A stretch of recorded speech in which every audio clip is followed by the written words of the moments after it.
L'hôpital de Manhattan scintillait sous les lumières stériles, ses sols en marbre reflétant la richesse incrustée dans chaque mur.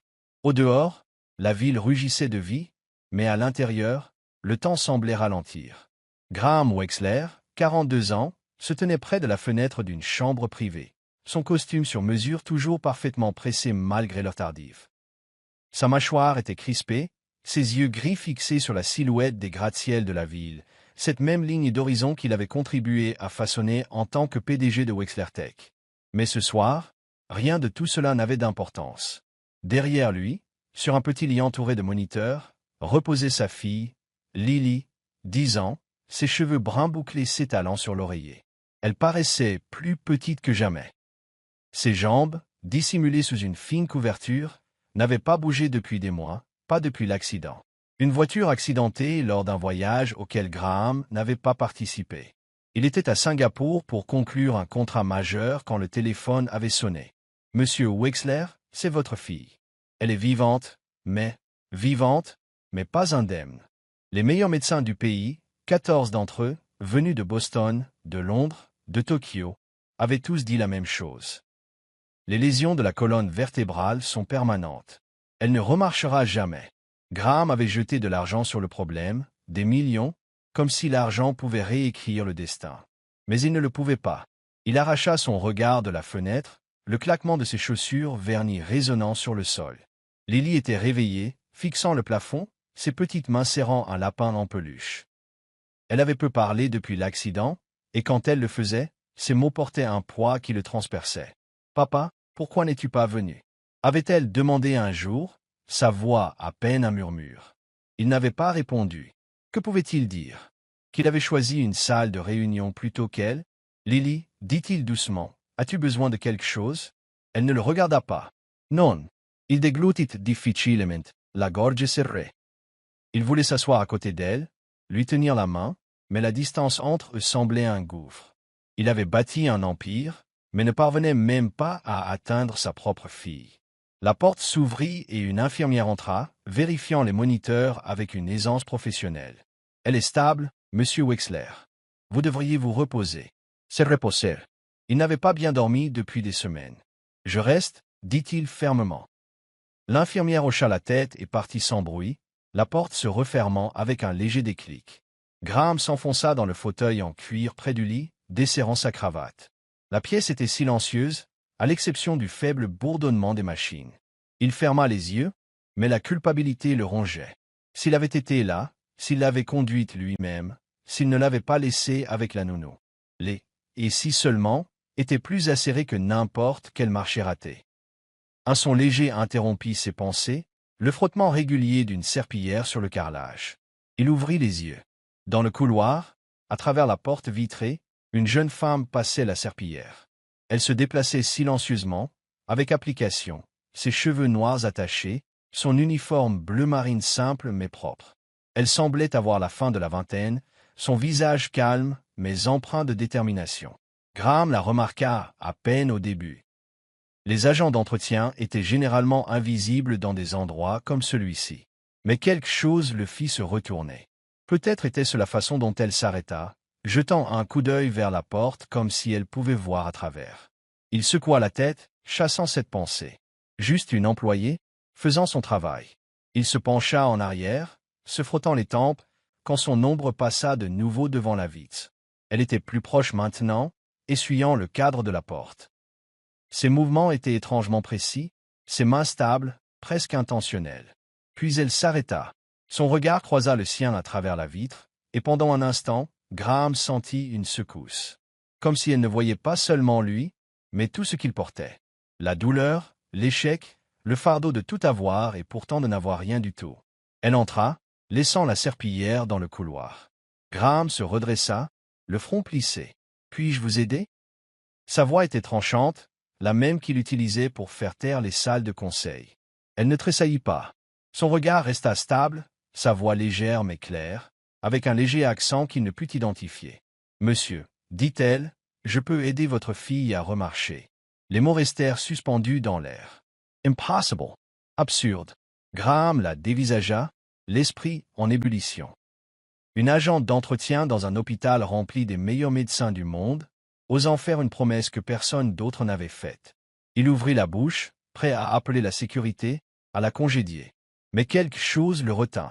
Peut-être était-ce la certitude dans sa voix, ou la constance inébranlable de son regard. Il se tourna complètement vers elle, les yeux verrouillés, et se figea.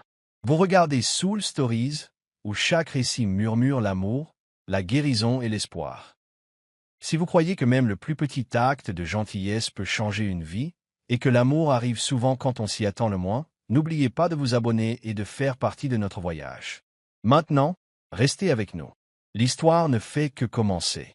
Graham Wexler était assis dans son bureau improvisé à l'hôpital, la lueur de l'écran de son ordinateur portable projetant des ombres vives sur son visage, soulignant des rides que l'argent ne pouvait effacer. Les mots de l'agente d'entretien de la veille résonnaient encore dans son esprit. « Je peux aider votre fille à remarcher. » Absurde. Ridicule. Pourtant, ses yeux, ceux d'Amara Alain, comme l'indiquait son badge, contenaient quelque chose qui refusait d'être ignoré. Pas de l'espoir, mais quelque chose de plus froid. De la certitude. Il laissa échapper un rire sec, se moquant de lui-même. Un milliardaire, l'homme derrière tout un empire technologique, ébranlé par la promesse d'une agente d'entretien, il avait rencontré suffisamment d'escrocs pour reconnaître l'odeur du désespoir à des kilomètres, mais Amara n'avait rien demandé. Elle avait simplement parlé, puis était retournée passer la serpillière, comme si elle venait de donner la météo. Graham tapa sur son clavier, consultant le dossier du personnel de l'hôpital qu'il avait demandé au directeur ce matin-là. Amara Alain, 27 ans, américaine d'origine asiatique. Employée depuis plus d'1 an. Rien de remarquable. Pas de diplôme, pas de distinction. Juste une autre agente d'entretien. Mais il ne pouvait oublier la façon dont elle s'était tenue là. Sa voix calme, mais chargée de poids, comme si elle savait quelque chose que les 14 meilleurs médecins du monde avaient manqué. Il ferma l'ordinateur portable et se leva. Il était temps de rendre visite à Lily. Mais au lieu de se diriger directement vers la chambre de sa fille, il se surprit à ralentir dans le couloir, scrutant le personnel de nuit. Il voulait la revoir, juste pour s'assurer qu'il n'était pas faux. Le couloir de l'hôpital était froid, imprégné de l'odeur d'antiseptique. Graham s'arrêta en entendant une voix douce provenant d'une chambre voisine. La porte était légèrement entr'ouverte, et à l'intérieur il vit Amara, non pas dans son uniforme d'agente d'entretien, mais dans une simple blouse blanche, assise à côté d'un homme âgé. L'homme, manifestement dans ses 80 ans, luttait pour lever son bras tremblant. Amara le tenait doucement, sa voix stable et bienveillante. « Doucement, monsieur Henry. Ne pensez pas à votre bras. Pensez à atteindre votre petite fille. Imaginez son visage. Graham Franca, les sourcils. Que faisait-elle? » Le vieil homme esquissa un faible sourire et son bras se souleva légèrement, avant de céder à la fatigue. Amara lui tapota doucement l'épaule et griffonna quelque chose dans un petit carnet. Pas de tablette, pas de dossier patient, juste des notes. Il l'observa pendant des jours, en silence, comme un investisseur évaluant une opportunité volatile. Amara était partout dans l'hôpital, pas seulement en train de passer la serpillière, mais s'arrêtant auprès de patients que les autres ignoraient. Un après-midi, il la vit avec une petite fille d'environ 8 ans, la colonne vertébrale tordue par une scoliose, sanglotant de douleur. Amara massait les épaules de l'enfant, ses doigts se déplaçant avec la précision d'une pianiste de concert. « Inspire, Emma. Expire. La douleur est comme une vague. Ne la combats pas. Laisse-la passer. » La fille se calma, et sourit même. Graham creusa plus profondément. Aucune qualification médicale, aucun dossier de licence. Mais un contact à l'université de Columbia confirma. Amara Alain avait été l'une des meilleures étudiantes en neurosciences, major de sa promotion, pressentie pour devenir la plus jeune médecin de l'État de New York. Puis elle avait disparu, abandonnant avant son doctorat. Aucune raison, aucune explication. La curiosité s'y transforma en obsession. Graham commença à observer sa façon de travailler, non pas avec des machines ou des médicaments, mais avec ses mains et ses mots. Elle utilisait des techniques qu'il n'avait jamais vues. Des massages mêlés à des exercices de respiration, parfois juste les bons mots au bon moment. Une fois, il l'entendit murmurer à un patient. « Votre corps sait comment guérir. Vous avez juste besoin de le lui rappeler. » La 4e nuit, Graham n'en pouvait plus. Il attendit Amara près du local à fourniture où elle rangeait habituellement son matériel. Quand elle apparut, poussant son chariot de nettoyage, il s'avança. « Mademoiselle Lin » appela-t-il, sa voix tranchant le silence. Elle s'arrêta, non surprise. « Monsieur Wexler » dit-elle, le regard calme. « Vous avez dit que vous pouviez aider ma fille, » commença-t-il, allant droit au but. « Pourquoi devrais-je vous croire? Vous n'êtes pas médecin. Vous n'êtes que... » Il hésita. Le mot agente d'entretien resta coincé dans sa gorge. Amara ne sia pas à l'insulte implicite. Elle posa la serpillière et croisa les bras. « Je ne suis pas médecin, » dit-elle, « mais je comprends le corps.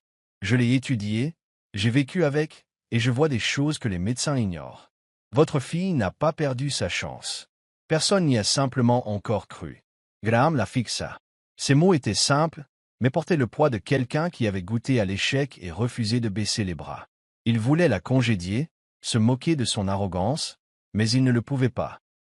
Pas tant que Lily restait assise dans ce fauteuil, les yeux vides chaque fois qu'il entrait dans la pièce. « Avez-vous des preuves » demanda-t-il, la voix glaciale. « Avez-vous aidé quelqu'un comme elle » Amara pencha la tête, réfléchissant. Puis elle plongea la main dans sa blouse et en sortit un petit carnet, qu'elle ouvrit. « Monsieur Henry, chambre 304, 70% de fonction du bras récupéré après un AVC. Emma, chambre 112, réduction de 40% des douleurs dorsales après 3 semaines. Je n'ai ni laboratoire ni licence, mais j'ai des résultats. » Graham baissa les yeux, des notes manuscrites, des schémas grossiers dessinés au stylo. Cela ne ressemblait pas à un dossier de médecin, mais cela semblait réel, trop réel. Il inspira profondément, se sentant au bord d'une décision capitale. « Que voulez-vous » demanda-t-il. « De l'argent? La gloire » Amara esquissa un faible sourire, la première trace d'émotion qu'il vit sur son visage. « Je veux aider la petite, » dit-elle. « C'est tout. » Graham resta silencieux un long moment. Enfin, il hocha la tête. « Une semaine, » dit-il. « Vous avez une semaine pour faire vos preuves. Si vous échouez, vous partez. Si vous réussissez... » Il laissa sa phrase en suspens, craignant d'espérer à voix haute. Amara ne répondit pas tout de suite. Elle le regarda comme si elle lisait un livre qu'il ne savait pas avoir écrit. Puis elle hocha la tête. « Une semaine, » dit-elle. « Mais pas pour vous. Pour Lily. » Elle se retourna, poussant le chariot dans le couloir, laissant Graham debout, le cœur battant plus fort qu'il ne voulait l'admettre. Pour la première fois depuis des mois, il sentit une lueur.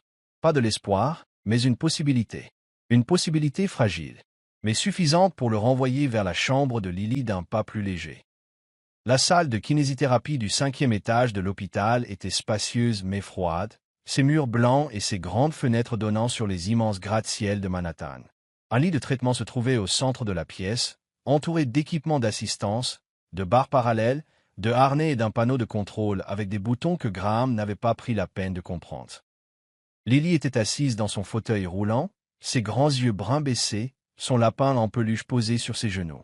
Elle ne parla pas quand Amara entra, lui jetant seulement un bref coup d'œil avant de se détourner, comme si même l'espoir était trop douloureux. Graham se tenait dans un coin, les bras croisés, les yeux vifs, observant chaque mouvement d'Amara. Il lui avait donné une semaine, mais au fond, il s'attendait toujours à ce qu'elle échoue. Non pas parce qu'il le voulait, mais parce qu'il était habitué aux promesses non tenues. Pourtant, Amara n'avait pas la confiance exagérée des médecins précédents.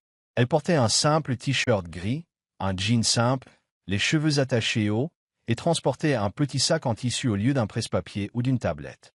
Elle s'agenouilla devant Lily, se mettant à sa hauteur. « Salut, Lily, » dit Amara, sa voix douce mais pas condescendante. « Je suis Amara. Aujourd'hui, nous allons faire quelque chose d'assez amusant, d'accord ?» Lily ne répondit pas, se contentant de serrer plus fort son lapin en peluche. La gorge de Graham se serra.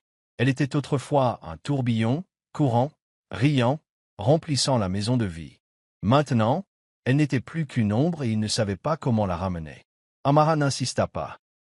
Elle ouvrit son sac et en sortit une petite balle en caoutchouc bleu et une planche avec des cercles concentriques dessinés dessus. « On va commencer simplement, » dit-elle. « Je veux que tu essaies de penser à toucher tes orteils.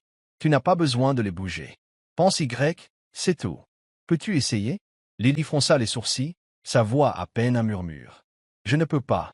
Mes jambes, ne les écoute pas. Amara Surrit, imperturbable. Elles sont toujours là, Lily. Elles sont juste endormies. Je vais t'aider à les réveiller, petit à petit. Elle posa une main sur le genou de Lily, ses doigts bougeant doucement, massant avec une pression précise. Inspire. Expire. Sens ma main. Ne pense pas à tes jambes. Pense juste à ta respiration. Graham se pencha légèrement, essayant de mieux voir. Il ne comprenait pas ce qu'Amara faisait. Pas de machine, pas de médicaments, juste des contacts et des mots. Mais Lily, hésitante au début, commença à respirer au rythme de la voix d'Amara. 5 minutes passèrent, puis 10. Amara passa à de petits exercices, demandant à Lily d'imaginer ses orteils bouger, puis de se concentrer sur les sensations dans ses chevilles. Pas de miracle, pas de percée spectaculaire. Mais quand Amara plaça la balle en caoutchouc sous le pied de Lily et lui demanda d'appuyer doucement, Graham vit son gros orteil tressaillir. Il retint son souffle, le cœur battant. Avait-il imaginé cela? Il s'avança, la voix tendue. « Qu'est-ce que vous faites ?» J'ai vu son orteil bouger. Amara ne leva pas les yeux, toujours concentré sur Lily. « Excellent travail, Lily. Tu l'as fait. Faisons une petite pause. » Elle se leva et se tourna vers Graham, le regard calme. Ce n'était pas un miracle, monsieur Wexler. C'était le système nerveux. Le corps de Lily a encore des connexions. Elles sont juste faibles. Je l'aide à se souvenir comment envoyer des signaux. Graham voulait en demander plus, mais Lily leva les yeux, la voix tremblante. J'ai senti quelque chose, comme des picotements. Elle regarda Amara, une lueur brillant dans ses yeux pour la première fois. Tu peux vraiment le faire? Amara s'agenouilla à nouveau, prenant la main de Lily. Pas moi, Lily. Toi. Je ne fais que te montrer le chemin. La séance dura 1 heure, et à la fin, Lily pouvait faire pivoter lentement sa cheville. Juste quelques millimètres, mais c'était réel. Graham ne pouvait la quitter des yeux. Il voulait y croire, mais une partie de lui craignait encore. Craignait que ce ne soit une autre illusion, que l'espoir se brise à nouveau. Dans les jours qui suivirent, Amara vint chaque matin, apportant une patience qui coulait comme une rivière. Elle combinait massage et respiration guidée, racontant parfois des histoires pour aider Lily à se détendre. Il était une fois un oiseau à l'aile brisée, commençait elle, et Lily, silencieuse au début, se mit peu à peu à poser des questions. Graham réalisa qu'Amara ne guérissait pas seulement un corps. Elle guérissait une âme. La 5e nuit, Graham resta tard à l'hôpital, visionnant les images d'une caméra de sécurité à laquelle il avait demandé l'accès. Il vit Amara après ses heures de service, assise seule dans le local de rangement, parlant dans un petit enregistreur vocal. Sa voix se fit entendre, fatiguée mais stable. 5e jour avec Lily. Bon progrès, mais encore lent. Je dois réussir, pas seulement pour elle, mais pour mon propre passé. Graham mit la vidéo en pause, la poitrine lourde. Son passé? Que cachait Amara? Il avait vérifié ses dossiers, mais ce n'était que des fragments. Un prodige de la médecine, puis disparu. Il sentit un malaise grandissant. Qui était cette femme? Pourquoi quelqu'un n'abandonnerait-il un avenir en chirurgie? Pour pousser une serpillière, il éteignit le moniteur, se leva et se dirigea vers la chambre de Lily. Elle dormait, un faible sourire aux lèvres, pour la première fois depuis des mois. Graham s'assit à côté d'elle, lui tint la main, la culpabilité et l'espoir s'entrechoquant en lui. Il ne savait pas qui était vraiment Amara, ni si elle pouvait réellement tenir sa promesse. Mais pour la première fois, il ne se sentait pas seul dans ce combat. Dans le couloir, Amara poussait son chariot de nettoyage, son regard passant devant la porte de Lily. Elle s'arrêta une seconde, puis continua son chemin, comme si elle savait déjà que le voyage ne faisait que commencer. La faible lueur des lumières du couloir de l'hôpital projetait de longues ombres sur le visage de Graham Wexler, alors qu'il était assis dans son bureau temporaire, une tasse de café froid à la main. Il était bien après minuit, mais le sommeil était un luxe qu'il ne pouvait s'offrir. Les minuscules mouvements de Lily, son orteil qui se recourbait, le faible tressaillement de sa cheville, avaient allumé en lui une fragile flamme d'espoir. Et avec cet espoir venait le malaise. Amara Lin, la jeune femme aux mains miraculeuses, devenait une énigme qu'il ne pouvait ignorer. L'enregistrement vocal qu'il avait entendu la veille le hantait encore. Je dois réussir, pas seulement pour elle, mais pour mon propre passé. Quel passé? Pourquoi quelqu'un avec son talent évident choisirait-il de travailler comme agent d'entretien dans un hôpital au lieu de se tenir dans une salle d'opération? Graham n'était pas un homme qui se fiait à son instinct, Mais les instincts qui avaient fait de lui un PDG milliardaire lui disaient qu'Amara cachait quelque chose et il devait savoir quoi avant de mettre l'avenir de sa fille entre ses mains. Il ouvrit son ordinateur portable et envoya un court message à son assistant le plus fiable, David. Trouve tout sur Amara Lin, son passé, son éducation, les scandales éventuels. J'en ai besoin aujourd'hui. David ne demanda pas pourquoi. Il ne le faisait jamais. Graham ferma l'ordinateur et se dirigea vers la chambre de Lily. Elle dormait, respirant doucement, son lapin en peluche blotti dans ses bras. Il s'assit à côté d'elle, regardant la montée et la descente paisible de sa poitrine, le cœur lourd. Si Amara échouait, Lily pourrait-elle survivre à un autre chagrin? Le lendemain matin, David arriva à l'hôpital avec une enveloppe brune.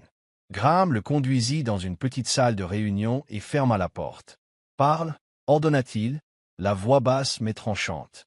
David ouvrit l'enveloppe et en sortit une mince pile de documents. Amara Lin, 27 ans, né dans le Queens, à New York. Sa mère était une immigrée chinoise. Père inconnu. C'était un véritable prodige. Diplômé du lycée à 15 ans. A fréquenté l'université de Columbia pour les neurosciences, major de sa promotion.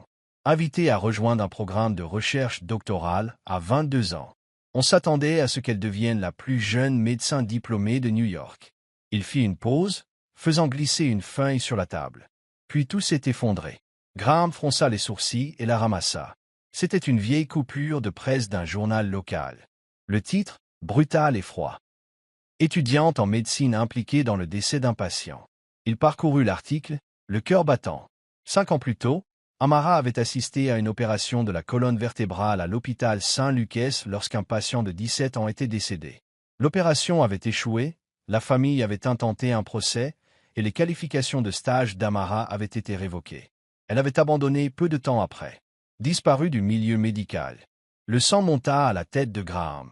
« Pourquoi n'ai-je pas entendu parler de ça ?» demanda-t-il, la voix tendue. David haussa les épaules. L'incident a été rapidement étouffé. L'hôpital a versé un important dédommagement à la famille. Les médias n'ont pas creusé plus loin. Mais voici la partie intéressante. Il lui tendit un autre document. Celui-ci était estampillé du logo de Wexler Tech. Saint-Lucas faisait partie de votre portefeuille d'investissement à l'époque. L'équipe juridique de Wexler Tech a géré l'affaire. C'est assuré que le nom d'Amara Lin ne fasse jamais les gros titres nationaux. Graham se figea comme s'il avait reçu un coup de poing dans la poitrine. Il se souvenait de cette année-là. 2019, le début de l'expansion de Wexler Tech dans le secteur de la santé. Il avait signé des dizaines de contrats, tout laissé au service juridique. Il n'avait jamais entendu parler d'Amara. Jamais lu le dossier. Mais quelque part, sa signature avait contribué à l'effacer. Il s'effondra sur une chaise, les doigts tremblants autour du rapport. Amara, la femme qui aidait maintenant sa fille, avait tout perdu à cause d'une erreur. Une erreur que son entreprise avait dissimulée. Autre chose, croissa-t-il. David secoua la tête. Elle a fait profil bas depuis. A travaillé comme agente d'entretien dans quelques endroits avant celui-ci. Pas de mariage. Pas de dette. Pas de réseaux sociaux. Comme si elle voulait disparaître. Graham hocha la tête et le congédia d'un geste. De nouveau seul, il fixa le dossier. Il voulait confronter Amara. Exiger la vérité sur cette opération. Mais une partie de lui avait peur. Peur qu'elle admette qu'elle n'était pas assez bonne. Peur que l'espoir de Lily soit bâti sur un mensonge. Cet après-midi-là, il se rendit à la salle de thérapie. Amara travaillait avec Lily. Vêtue de son habituel t-shirt et pantalon gris. Ses cheveux attachés haut. Elle coachait Lily pour qu'elle lève le talon. « Bien, Lily, dit Amara doucement. Fais comme si tu attrapais une pomme sur une branche haute. » Lily sourit. Un sourire rare et magnifique. Et son talon se souleva de quelques millimètres. Graham se tenait à l'embrasure de la porte, regardant sans entrer. Il réalisa qu'Amara n'avait jamais mentionné son passé. Jamais rien demandé d'autre qu'une chance d'aider Lily. Elle devait avoir vu le logo de Wexler Tech sur l'équipement de l'hôpital. Elle devait savoir. Mais elle n'avait rien dit. Pas de ressentiment. Pas d'exigence. Après la séance, alors qu'une infirmière ramenait Lily à sa chambre, Graham arrêta Amara dans le couloir. « Mademoiselle Lin » appela-t-il, sa voix plus froide qu'il ne l'avait prévu. Elle se tourna, le regard stable. « Monsieur Wexler. » Il inspira, essayant de garder un ton neutre. Je sais pour Saint Lucas. L'opération. Pourquoi ne me l'avez-vous pas dit? Son visage ne changea pas. Mais il vit ses doigts se resserrer sur son sac en tissu. Parce que ça n'a pas d'importance, dit-elle doucement. Je ne suis pas ici pour raconter de vieilles histoires. Je suis ici pour aider votre fille. Ça n'a pas d'importance. Graham s'approcha, la voix montant. On vous a accusé d'avoir tué quelqu'un. J'ai besoin de savoir si je peux vous confier Lily.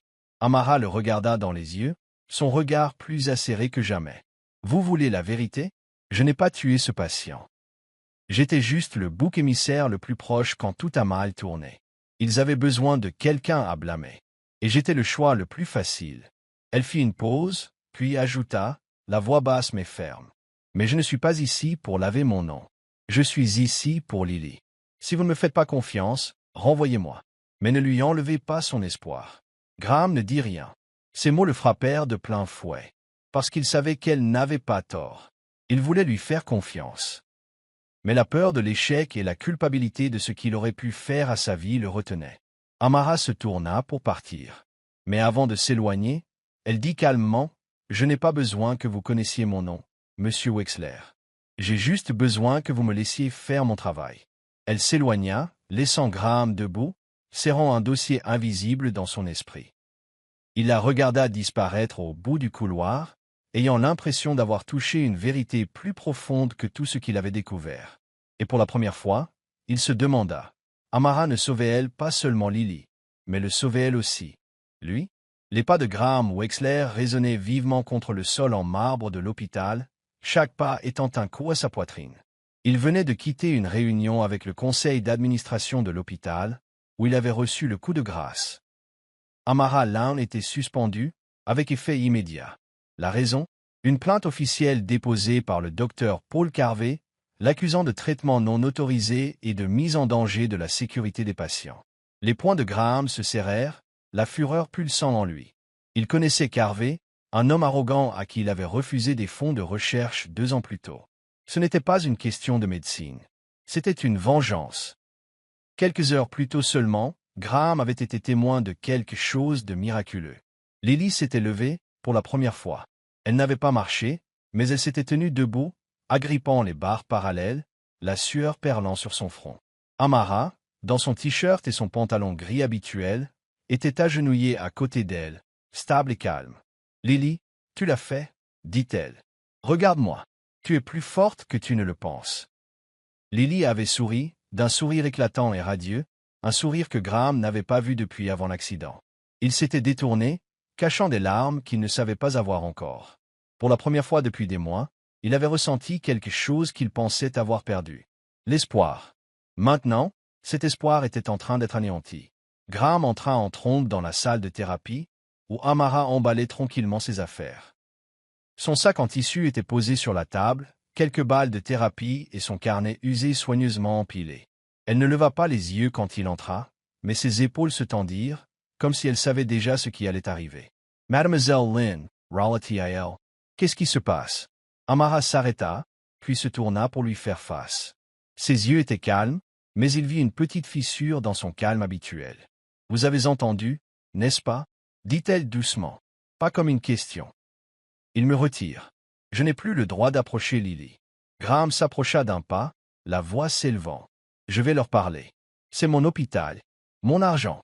Ils ne peuvent pas faire ça. » Amara secoua la tête, un faible sourire triste effleurant ses lèvres. « Vous pourriez acheter le monde entier, Monsieur Wexler, mais vous ne pouvez pas acheter leur confiance. » Carvey a divulgué l'histoire. La presse est déjà dehors. Une agente d'entretien escroque un milliardaire. Voilà votre titre. Graham s'est figé. Il n'avait pas prévu ça. Les médias, tournant toujours comme des vautours, avaient jeté leur dévolu non pas sur lui ou sur Wexler Tech, mais sur Amara, sur une agente d'entretien qui osait défier l'élite médicale. Et il savait qu'une fois que les gros titres commenceraient à voler, la vérité n'aurait plus d'importance. Carvey prétend que vous avez enfreint le protocole, dit Graham, luttant pour garder sa voix stable. Il dit que vous n'avez pas de licence, que vous êtes dangereuse. J'ai besoin de savoir, Amara. Faites-vous quelque chose de mal? Amara le regarda dans les yeux, les siens aussi vifs que du verre. Vous ne me faites toujours pas confiance, n'est-ce pas? Dit-elle. Elle s'avança, sa voix basse mais puissante. Non, je n'ai pas de licence. Mais je sais ce que je fais. Lily s'est tenue debout aujourd'hui non pas grâce aux machines ou aux médicaments, mais parce que j'ai cru en elle. Et elle a cru en moi. Si vous voulez croire Carver, allez-y. Mais vous jetterez par la fenêtre la chance de votre fille. Ces mots le frappèrent comme une gifle. Graham voulait argumenter, mais il ne le pouvait pas. Il se souvint du sourire de Lily, de sa voix tremblante, de la joie dans ses yeux quand elle regardait Amara. Il se souvint de ce carnet, de pages remplies d'observations minutieuses. Mais il se souvint aussi de ça. Lucas, du décès, du procès, et de la peur de mettre Lily entre de mauvaises mains. Avant qu'il ne puisse parler, la porte s'ouvrit brusquement. Un agent de sécurité de l'hôpital entra, suivi de la directrice Margaret Ansley. « Mademoiselle Lynn, » dit froidement Ansley, « vous devez partir immédiatement. Sinon, nous devrons appeler la police. » Amara ne discuta pas. Elle ramassa son sac, le passa sur son épaule et regarda Graham une dernière fois.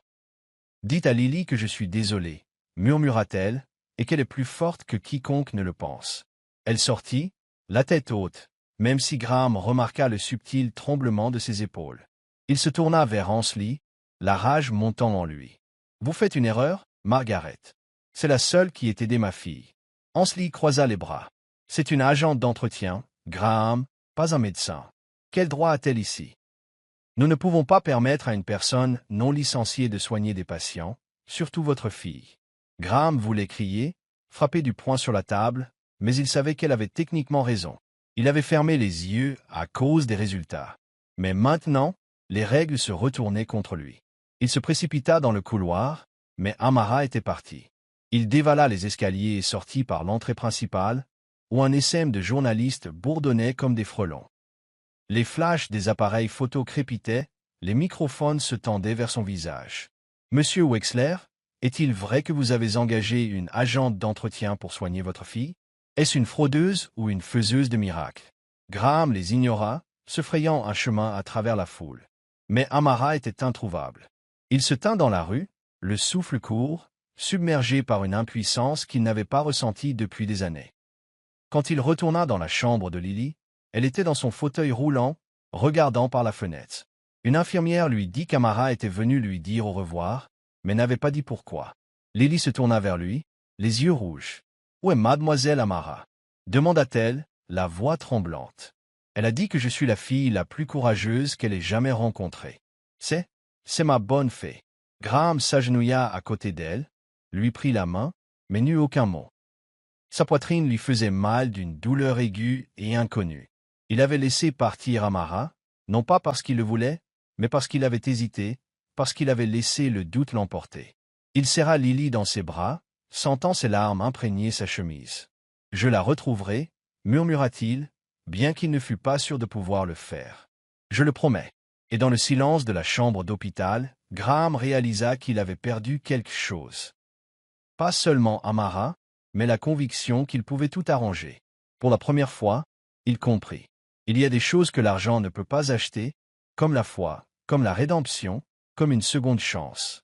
La pâle lumière du soleil matinal filtrait à travers les rideaux de la chambre d'hôpital, jetant des traînées douces sur le visage blême de Lily. Elle était assise dans son fauteuil roulant, les bras serrés autour de son lapin en peluche, les yeux fixés sur le sol.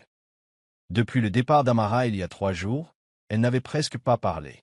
Les séances de kinésithérapie avec le nouveau médecin, quelqu'un avec un CV impressionnant trié sur le volet par l'hôpital, ne faisaient que la faire se renfermer davantage. « Je ne veux pas » marmonnait Lily chaque fois qu'on lui demandait de s'entraîner. Et personne, pas même Graham, ne pouvait la faire changer d'avis. Graham se tenait près de la fenêtre, les mains dans les poches, les yeux alourdis par la culpabilité. Il avait l'habitude de résoudre les problèmes, d'acquérir des entreprises rivales, de licencier les moins performants, d'étouffer les scandales. Mais cette fois, il était impuissant. Amara avait disparu sans laisser de traces.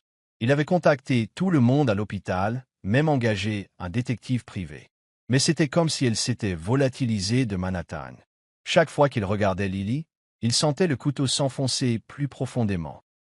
Il avait laissé s'échapper la seule personne qui avait redonné espoir à sa fille. « Lily, » dit doucement Graham, sa voix empreinte d'effort. « Tu veux manger quelque chose ?» Je peux commander ton plat préféré. Lily ne leva pas les yeux. Je n'ai pas faim, murmura-t-elle, si doucement qu'il l'entendit à peine. Graham s'approcha, s'agenouillant à côté de son fauteuil roulant, essayant de croiser son regard. Ma chérie, je sais que mademoiselle Amara te manque. J'essaie de la retrouver, mais tu dois être forte, d'accord? Pour moi. Lily détourna le visage, une larme coulant sur sa joue. Tu dis toujours que tu peux tout faire, murmura-t-elle. Mais tu n'as pas gardé mademoiselle Amara. Tu l'as laissée partir, comme tu as laissé partir maman. Ces mots le transpercèrent. Graham S.E. Figia, le souffle coupe. Il avait rarement parlé de sa défunte épouse, Clara, décédée d'un cancer quand Lily n'avait que 3 ans.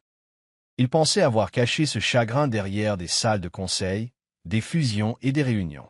Mais Lily, même enfant, avait tout vu. Son absence, les fois où il avait choisi les délais plutôt que de la serrer dans ses bras. Il tendit la main vers la sienne, et la sienne trembla. J'ai eu tort, suffoqua-t-il. J'ai eu tort de ne pas être là. J'ai eu tort de laisser partir Amara. Jay. Sa voix se brisa, des larmes coulant librement, pour la première fois devant sa fille. Je ne veux pas te perdre, Lily. Je ne peux pas. Lily le regarda, ses yeux rouges n'étant plus distants. Elle posa sa petite main froide sur la sienne. N'abandonne pas comme tu l'as fait avant, dit-elle, la voix tremblante. Mademoiselle Amara croyait que je pouvais marcher. Tu dois y croire aussi. Graham la serra dans ses bras, sentant son petit corps se presser contre sa poitrine. Pour la première fois depuis des années, il ne se sentait ni milliardaire ni PDG. Il était juste un père. Et la seule chose qui comptait était la petite fille dans ses bras. Il réalisa qu'il avait utilisé l'argent pour remplacer l'émotion, pour enterrer la douleur de la perte de Clara, de la perte presque de Lily. Mais Amara avait changé cela. Elle n'avait pas seulement aidé Lily à se tenir debout. Elle avait forcé Graham à affronter qui il était vraiment. « Je n'abandonnerai pas », murmura-t-il dans ses cheveux. « Je le promets. » Après que Lily se soit endormie, Graham resta dans la chambre, le téléphone à la main. Il appela David, son assistant, sa voix plus tranchante que jamais. « Trouve Amara là. Peu importe ce que ça coûte. Retourne New York et enquête sur Paul Carvey. Je veux savoir pourquoi il s'en est vraiment pris à elle. » David hésita. « Monsieur, les médias sont toujours en effervescence. Si vous ramenez mademoiselle Lin, cela pourrait exploser. Êtes-vous sûr ?» Graham regarda Lily, qui dormait avec un faible sourire sur le visage. « Je n'ai jamais été aussi sûr. Fais-le. » Le lendemain matin, Graham passa toute la matinée avec Lily pour la première fois sans consulter ses emails ni répondre aux appels. Il poussa son fauteuil roulant dans le petit jardin de l'hôpital où les cerisiers fleurissaient tôt. Il lui raconta des histoires de sa jeunesse avec sa mère, de la fois où Clara lui avait appris à valser, et où ils étaient tous les deux tombés par terre.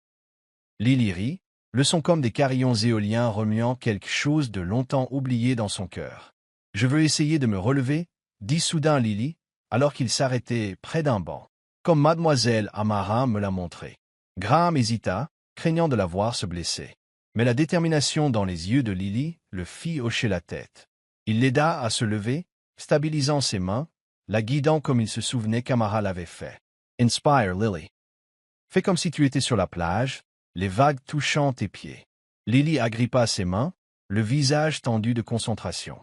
Elle ne pouvait pas se tenir debout, mais ses orteils bougèrent, tressaillant faiblement, un murmure de ce qu'Amara avait commencé. Graham sourit, les larmes montant à nouveau. « Tu as très bien fait, » dit-il. « Mademoiselle Amara serait si fière de toi. » De retour dans sa chambre, Graham sentit une nouvelle résolution prendre racine. Il ne voulait pas seulement retrouver Amara pour Lily. Il voulait la retrouver pour lui-même, pour réparer une injustice, pour prouver qu'il était plus qu'un homme qui se cachait derrière le pouvoir et la richesse. Il ouvrit son ordinateur portable et commença à examiner de vieux dossiers de Saint-Lucas, fouillant dans le procès d'il y a 5 ans. Si Amara avait été accusée à tort, il laverait son nom, non pas pour la presse, mais pour la justice et pour sa fille. Quelque part dans la ville, Amara aidait probablement quelqu'un d'autre, tranquillement, patiemment, tout comme elle avait aidé Lily. Graham ne savait pas où elle était, mais il jura que cette fois, il ne la laisserait pas disparaître. Vous suivez toujours l'histoire? Si cette histoire vous a trouvé en dehors de Soul Stories, nous vous invitons à la maison, là où chaque conte touchant commence avec la vérité, l'espoir et le cœur. La pluie tombait sur Manhattan comme un rideau d'argent, transformant les rues en rivières scintillantes sous les néons. À l'intérieur d'un SUV noir, Graham Wexler était assis, immobile, son manteau coûteux trempé, les yeux fixés sur l'immeuble délabré en face de lui. À travers la vitre embuée, il voyait des toits de tôle rouillés, des murs écaillés et des ombres se déplaçant silencieusement sous des lampadaires vacillants. C'était le dernier endroit où il s'attendait à trouver Amara Lane, un quartier délabré en bordure du Queens, loin du luxe aseptisé de l'hôpital de Manhattan. Cela faisait une semaine qu'Amara avait été renvoyé. Graham avait retourné chaque pierre, le personnel de l'hôpital, les centres communautaires, même son détective privé, pour ne rien trouver. Finalement, une piste. Un travailleur social avait mentionné une jeune femme qui aidait occasionnellement les sans-abri à se remettre de blessures dans ce quartier. Pas de nom, pas d'adresse. Mais Graham savait que ce devait être Amara. Il sortit de la voiture, la pluie froide traversant son manteau en cachemire comme des couteaux. Son chauffeur, un homme trapu nommé Mike, s'apprêta à ouvrir un parapluie. Mais Graham le repoussa d'un geste. « Reste ici », dit-il fermement. Mike hocha la tête, bien que ses yeux trahissent son inquiétude. Graham s'engagea dans des ruelles étroites, ses chaussures s'enfonçant dans des flaques boueuses. La pluie étouffait tout son, sauf une voix calme venant de quelque part devant. Sous un auvent de fortune, Amara était agenouillée à côté d'un homme d'âge moyen, la jambe enveloppée dans un bandage rudimentaire. Elle portait un sweat à capuche en lambeaux, les cheveux trempés collés à son front, mais ses mains se déplaçaient avec une précision familière, massant doucement la cheville enflée de l'homme. « Doucement, Tom, dit-elle doucement. Garde la jambe droite. Dis-moi si la douleur s'aggrave. » Graham s'arrêta à quelques mètres, se sentant soudain comme un intrus. Elle ne travaillait pas seulement. Elle vivait ici, parmi les oubliés, où personne ne posait de questions sur les licences ou les erreurs passées. Tom sourit faiblement, murmura quelque chose qui fit rire Amara, un rire authentique, sans retenue. Graham ne l'avait jamais vu rire comme ça. Mais le moment s'évanouit lorsqu'elle leva les yeux et le vit. Son regard se durcit, non pas de surprise, mais de prudence. « Monsieur Wexler, dit-elle en se levant et en s'essuyant les mains sur sa manche. Vous ne devriez pas être ici. » Graham s'approcha, la pluie ruisselant sur son visage. « Je devais vous trouver, dit-il, la voix rauque de froid et d'émotion. Lily a besoin de vous. J'ai besoin de vous. » Amara croisa les bras, le regardeur. Lily avait besoin de moi jusqu'à ce que vous les laissiez me mettre à la porte. Et maintenant, vous voulez que je revienne pour que la presse puisse encore s'en donner à cœur joie? L'agent d'entretien qui a dupé le milliardaire. Ce sera le titre de demain. Ces mots étaient vifs, mais Graham ne recula pas. Il tomba à genoux dans l'eau. Son pantalon coûteux fut instantanément trempé. « J'ai eu tort, dit-il, la voix tremblante. J'ai hésité. J'ai laissé le doute m'aveugler. Mais je sais maintenant. Vous êtes la seule à pouvoir l'aider. S'il vous plaît, Amara, revenez. » Tom regardait, les yeux écarquillés, mais Amara ne bougeait pas. Elle regardait Graham comme si elle pesait non pas ses mots, mais l'homme derrière eux. La pluie tombait entre eux, réduisant tout au silence sauf leur souffle. Enfin, elle parla, sa voix basse et stable. « Je reviendrai, mais pas pour vous. Et pas pour votre argent. Pour Lily. » Elle fit une pause, les yeux vifs. « Et cette fois, personne ne m'effacera à nouveau. Si vous voulez mon aide, vous m'aidez. Lavez mon nom. Prouvez que ce qui s'est passé à Saint-Lucas n'était pas de ma faute. » Graham hocha la tête sans hésitation. « Je le jure, dit-il. Je trouverai la vérité. Je vous rendrai tout ce que vous méritez. » Elle le fixa un instant de plus, puis se tourna vers Tom avec un doux sourire. « Repose-toi, Tom. Je vérifierai ta jambe plus tard. » Elle ramassa son sac en tissu maintenant détrempé et fit un geste vers la rue. « Allons-y. Si vous êtes venu jusqu'ici, vous n'allez pas me faire rentrer à pied sous la pluie. » Ils marchèrent en silence jusqu'au SUV. Mike ouvrit la porte, manifestement curieux, mais ne dit rien. Alors que le véhicule s'éloignait, Graham regarda Amara, assise à côté de lui, les cheveux encore dégoulinants. « Que faisiez-vous là-bas » demanda-t-il. « J'aidais ces gens. »« Pourquoi » Amara regarda par la fenêtre, sa voix calme et ferme. « Parce que personne d'autre ne le fera. Et parce que je sais ce que ça fait d'être laissé pour compte. » Graham ne répondit pas. Il sentit quelque chose de profond bouger en lui. Une partie d'admiration, une partie de honte. Il avait détruit sa vie, ne serait-ce qu'indirectement. Maintenant, Il lui devait bien plus que de la gratitude. Il lui devait la vérité. Quand ils arrivèrent à un modeste motel, Amara ouvrit la porte. « J'ai besoin de temps pour me préparer, dit-elle. Je viendrai à l'hôpital demain. Mais vous avez intérêt à tenir votre parole, monsieur Wexler. Pas pour moi. Pour Lily. » Graham hocha la tête. « Je le ferai. Vous avez ma parole. » Elle sortit sous la pluie, sa silhouette disparaissant dans la brume.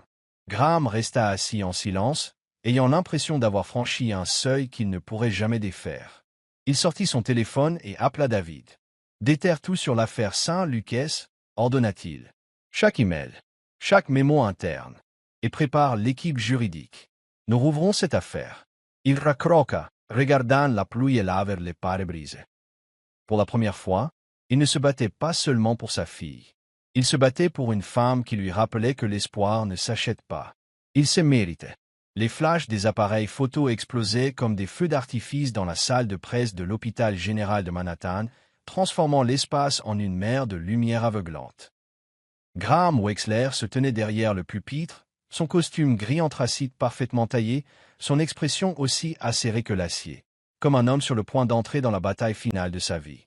Devant lui, des dizaines de journalistes, microphones tendus, caméras retransmettant en direct. À côté de lui se tenait Amara Lin, calme et posée dans une simple chemise et un pantalon gris. Ses mains étaient jointes fermement devant elle. Elle ne regardait pas la foule. Seulement Lily, assise dans son fauteuil roulant au premier rang, ses grands yeux brillants fixés sur ceux d'Amara. Une semaine plus tôt, Graham avait ramené Amara à l'hôpital, malgré les murmures du personnel et les regards sceptiques du conseil d'administration. Il avait travaillé sans relâche, côte à côte avec l'équipe juridique de Wexler Tech, pour ouvrir l'affaire longtemps enterrée de Saint-Lucas. Ce qu'ils découvrirent le secoua jusqu'à la moelle. Un rapport interne supprimé révélant que le chirurgien en chef, et non Amara, avait ignoré les premiers signes d'infection chez le patient. Amara, alors assistante de recherche, avait sonné l'alarme mais avait été écartée. Elle était devenue le bouc émissaire pour préserver l'image de l'hôpital et les intérêts financiers de Wexler Tech. Graham s'éclaircit la gorge, son regard balayant la pièce. « Merci d'être venu aujourd'hui, » commença-t-il, sa voix calme mais résonnante. « Je ne me tiens pas ici aujourd'hui en tant que PDG de Wexler Tech. Je me tiens ici en tant que père. Ma fille, Lily, a perdu la capacité de marcher après un accident tragique. Les meilleurs médecins du monde nous ont dit que tout espoir était perdu. Mais une personne a tout changé, Amara Lin. » Un murmure parcourut la pièce. Un journaliste leva la main, mais Graham continua sans pause. Elle n'est pas médecin diplômé. Elle ne porte pas de blouse blanche. Mais elle possède un don, une résilience, plus important encore, une foi en ma fille que personne d'autre n'avait. Aujourd'hui, il ne s'agit pas seulement des progrès de Lily. Il s'agit de justice pour une femme dont l'avenir a été volé. Il s'arrêta, faisant signe à David, qui commença à distribuer d'épais dossiers aux médias. Il y a 5 ans, Amara Lin a été accusée à tort du décès d'un patient lors d'une chirurgie de la colonne vertébrale à l'hôpital Saint-Lucas. La vérité, c'est qu'elle était innocente. Ce rapport, enterré par ma propre entreprise, prouve que le chirurgien en chef a commis une erreur fatale. Amara a sonné l'alarme et a été ignorée, puis réduite au silence. Sa voix se brisa légèrement. « Je suis ici pour réparer cela. » Le chaos éclata. Des cris de la presse. « Monsieur Wexler, admettez-vous une dissimulation d'entreprise? Mademoiselle Lin a-t-elle l'intention de poursuivre l'hôpital ?» Amara resta immobile, mais Graham remarqua que ses mains tremblaient. Il posa une main ferme sur son épaule, un rare geste d'assurance tranquille. « Elle ne veut ni argent ni gloire, » dit fermement Graham. « Elle veut aider les gens, des gens comme ma fille. Et aujourd'hui, vous allez voir exactement ce que cela signifie. » Il se tourna vers Lily, lui offrant un sourire. « Tu es prête, ma chérie ?» Lily hocha la tête, agrippant la main d'Amara alors qu'elle s'approchait. La salle se tut. Amara s'agenouilla à côté d'elle, lui murmura quelque chose que seule Lily pouvait entendre, puis l'aida doucement à se lever. Lily s'agrippa à une série de barres parallèles positionnées sur la scène, ses jambes tremblant, mais ses yeux inébranlables. « Inspire, » dit doucement Amara. « Imagine les vagues qui effleurent tes pieds. » Lily fit un pas, puis un autre. Petit, tremblant, mais indéniable. La salle explosa. Des applaudissements tonnèrent dans l'espace. Les appareils photo cliquetaient sans arrêt. Certains journalistes pleuraient ouvertement. Graham resta figé, la gorge nouée par l'émotion. Il s'agenouilla à côté de Lily alors qu'elle retournait à son fauteuil roulant, sa voix à peine audible. Tomeren s'y faillait. Il se tourna vers Amara, son regard plus doux qu'il ne l'avait jamais été. « Vous ne l'avez pas seulement sauvé, dit-il. Vous m'avez sauvé aussi. » La foule continuait d'applaudir, mais Amara ne fit qu'un petit signe de tête, les yeux brillants. Elle ne parla pas. Elle n'en avait pas besoin. Ses actions avaient déjà parlé assez fort. Plus tard, dans un bureau privé, Graham fit de nouveau face à Amara, cette fois avec une proposition d'un autre genre. « Je veux que vous dirigiez un nouveau centre de rééducation, dit-il, nommé d'après Lily. Le centre de l'espoir Lily. Pour les enfants qui n'ont pas accès aux soins. L'accepterez-vous » Amara le regarda, puis sourit, pour la première fois vraiment. « Je l'accepte, dit-elle, mais pas pour vous. Pas pour le centre. Pour les enfants comme Lily. » Graham hocha la tête, le poids sur sa poitrine commençant enfin à se lever. Il savait que le voyage n'était pas terminé. Il y avait encore des questions sans réponse, des blessures non résolues et un avenir à construire. Mais pour la première fois, il croyait que tout pourrait bien se passer. Non pas à cause de la richesse ou de l'influence, mais à cause de gens comme Amara Lin. Des gens qui n'abandonnaient jamais. Alors qu'il quittait le bureau et voyait Lily être poussée dans le couloir, son rire résonnant derrière lui, Graham sentit quelque chose monter dans sa poitrine. Pas seulement de l'espoir, mais de la rédemption. Vous regardez Soul Stories, en exclusivité sur notre chaîne. Si vous êtes toujours avec nous, laissez un commentaire. Nous les lisons et les chérissons tous. Abonnez-vous pour soutenir d'autres histoires originales et touchantes. Merci de faire partie de la famille Soul Stories. Un an s'était écoulé depuis la conférence de presse qui avait secoué l'hôpital général de Manhattan. Le printemps était revenu à New York, habillant la ville d'une douce lueur verte, tandis que la lumière du soleil filtrait à travers les arbres sur le terrain de la nouvelle école de Lily. Maintenant âgée de 11 ans, Lily courait dans la cour avec ses amis, ses cheveux bruns bouclés rebondissant tandis qu'elle riait, le fauteuil roulant étant depuis longtemps parti. Bien que les jours difficiles, elle comptait encore sur des barres de soutien. Son rire, aussi brillant que des carillons éoliens, flottait à travers le champ et fit sourire Graham Wexler, qui regardait depuis la clôture, avec une admiration tranquille. Fini le PDG guindé et en costume. Aujourd'hui, Graham se tenait les manches retroussées et avec une posture détendue. Il avait changé, non seulement dans sa façon de voir Lily, mais aussi dans sa façon de voir le monde. Wexler Tech restait son empire, mais son cœur appartenait désormais ailleurs. Le centre de l'espoir Lily, le centre de rééducation qu'il avait construit avec Amara Lin comme directrice. Il se souvenait du jour de l'ouverture où Lily, les mains tremblantes mais les yeux brillants, avait coupé le ruban elle-même. Amara était maintenant un nom reconnu, non pas pour avoir couru après les gros titres, mais pour les vies qu'elle avait touchées. Elle parlait à des conférences et dans des universités, partageant son approche intégrative de la guérison du corps et de l'esprit. Mais elle portait toujours ses t-shirts gris et ses pantalons amples, s'agenouillait toujours à côté d'enfants tremblants, écrivait toujours des notes méticuleuses dans son carnet usé. Une fois, Graham lui avait demandé pourquoi elle ne portait pas de blouse blanche maintenant que son nom avait été lavé. « Je n'en ai pas besoin », avait-elle dit avec un doux sourire. « Les enfants ne se soucient pas de ce que je porte. Ils se soucient de savoir si je crois en eux. » Aujourd'hui, comme de nombreux jours, Graham et Amara étaient venus ensemble chercher Lily après l'école. Ils n'avaient jamais mis d'étiquette sur leur relation, jamais fait d'annonce, jamais eu besoin de le faire. Mais n'importe qui pouvait le voir dans le regard de Graham. De l'admiration, de la gratitude, et quelque chose de plus profond qu'il n'avait jamais osé nommer. Ils marchaient côte à côte dans le parc près de l'école, Lily poursuivant un papillon devant eux. Amara marchait lentement à côté de lui, son sac en tissu se balançant à son côté. « Elle est plus forte que je ne l'aurais jamais imaginé, » dit Amara, les yeux suivant Lily. « Pas seulement son corps, son âme.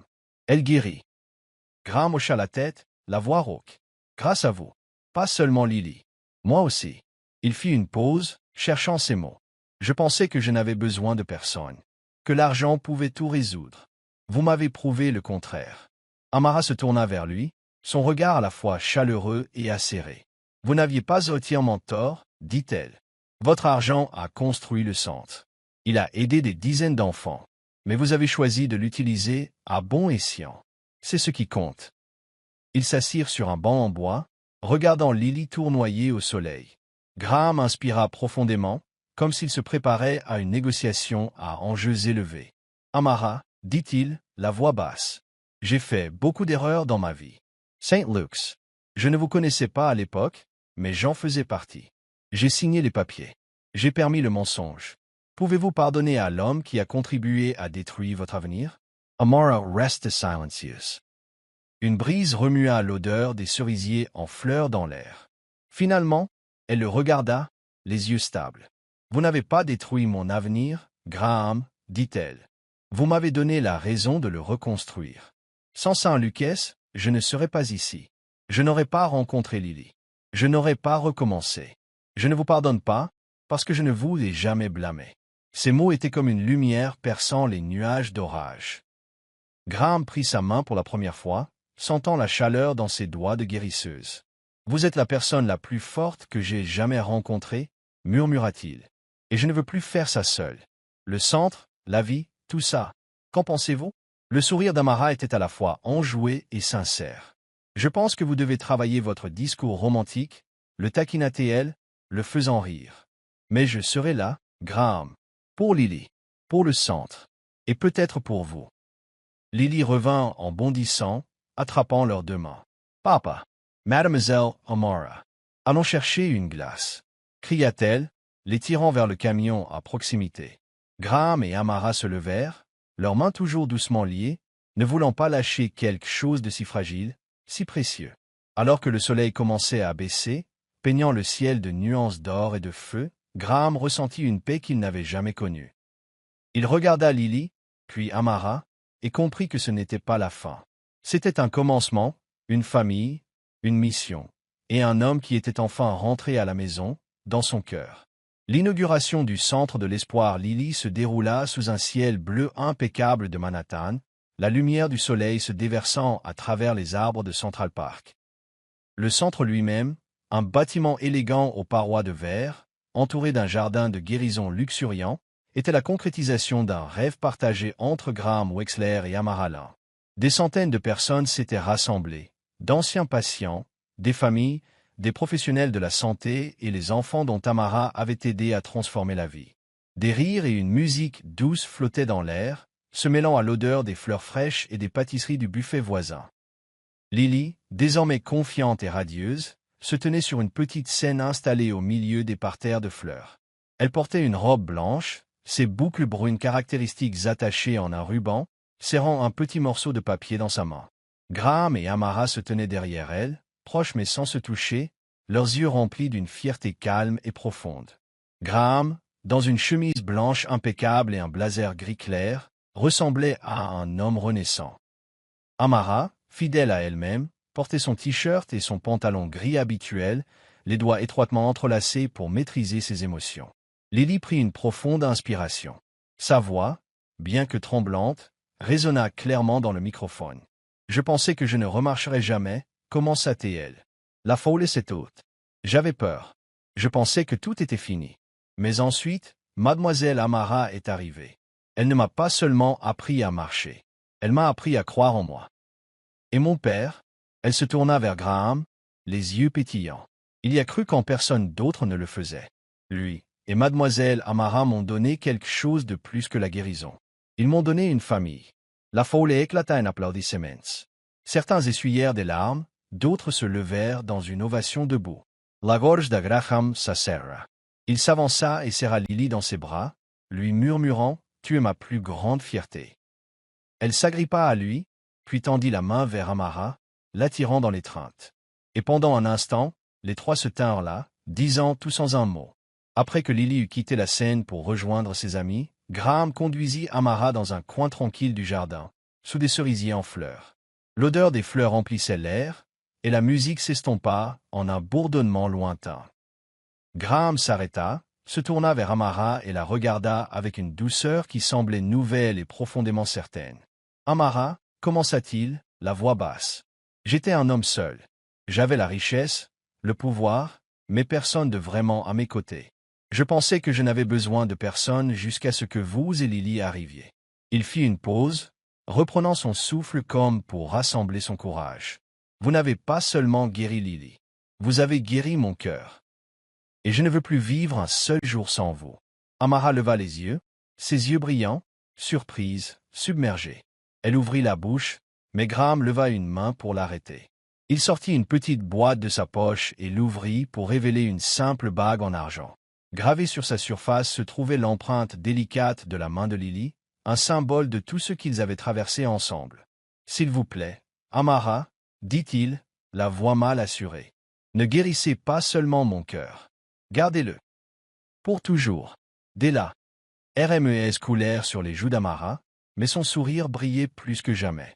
Elle tendit la main, toucha la bague, puis le regarda dans les yeux. Cette fois, murmura-t-elle, « Je ne pars pas. » Graham lui passa la bague au doigt juste au moment où Lily accourait vers eux, sa voix retentissant. « Mademoiselle Amara. »« Papa » cria-t-elle, sautant dans leurs bras. À proximité, des applaudissements éclatèrent. Que ce soit pour la demande en mariage ou pour la cérémonie, personne ne le savait. Mais Graham s'en moquait. Il serra Amara et Lily contre lui, comme si le monde s'était réduit à eux seuls. Alors que le soleil commençait à se coucher, peignant le ciel de rose doré, Amara posa sa tête sur l'épaule de Graham, sa main entrelacée avec la sienne. Lily dansait dans le jardin, montrant les fleurs et riant librement. « Nous l'avons fait, Graham, » murmura Amara. « Pas seulement le centre. Nous avons construit une famille. » Graham l'embrassa sur le front, sa voix douce comme le vent. Et ce n'est que le premier pas. 2 ans plus tard, le soleil d'été inondait une petite maison confortable à la périphérie de New York, où Graham et Amara avaient élu domicile. Leur mariage avait été discret mais chaleureux, célébré dans le jardin du Centre de l'Espoir Lily. Seule Lily, quelques amis proches et le son doux d'un quatuor à cordes étaient là pour en être témoins. Lily, n'ayant plus besoin de son cadre de soutien, jetait des pétales avec joie, appelant Amara maman pour la première fois. À la main d'Amara, la bague en argent avec l'empreinte de la main de Lily scintillait toujours, maintenant accompagnée d'une simple alliance. Ce matin-là, dans leur salon ensoleillé, Amara était recroquevillée dans un fauteuil, tenant une petite fille de 6 mois, Clara Lynn Wexler, nommée d'après la défunte épouse de Graham. Clara avait les grands yeux bruns de Lily et le sourire espiègle d'Amara. Lily, désormais la fière grande sœur, était agenouillée à côté d'elle, chatouillant sa petite sœur avec le vieux lapin en peluche. « Clara, regarde !» gloussa-t-elle alors que le bébé gazouillait et criait de joie. Graham se tenait à l'embrasure de la porte, les manches retroussées, les regardant avec un bonheur qu'il n'aurait jamais cru connaître. Amara leva les yeux et croisa son regard, souriant. « Que fais-tu là-bas » Le taquina-t-elle. « Viens ici, papa de 2 princesses. » Il traversa la pièce, s'assit à côté d'elle sur le sol, et prit Lily dans ses bras, embrassant le front de Clara. « Je pensais juste, dit-il, la voix rauque d'amour, que je devais être l'homme le plus chanceux du monde. » Amara posa sa tête contre la sienne, sa main retrouvant la sienne. Et à ce moment-là, alors que les rires remplissaient la maison et que bébé Clara gargouillait joyeusement, il savait, peu importe comment le monde extérieur pourrait changer, que ce foyer, rempli de la joie de Lily, de l'émerveillement de Clara, et de l'amour pour lequel il s'était embattu, serait toujours l'endroit où toutes les blessures guérissaient et où l'amour commençait son plus vrai voyage.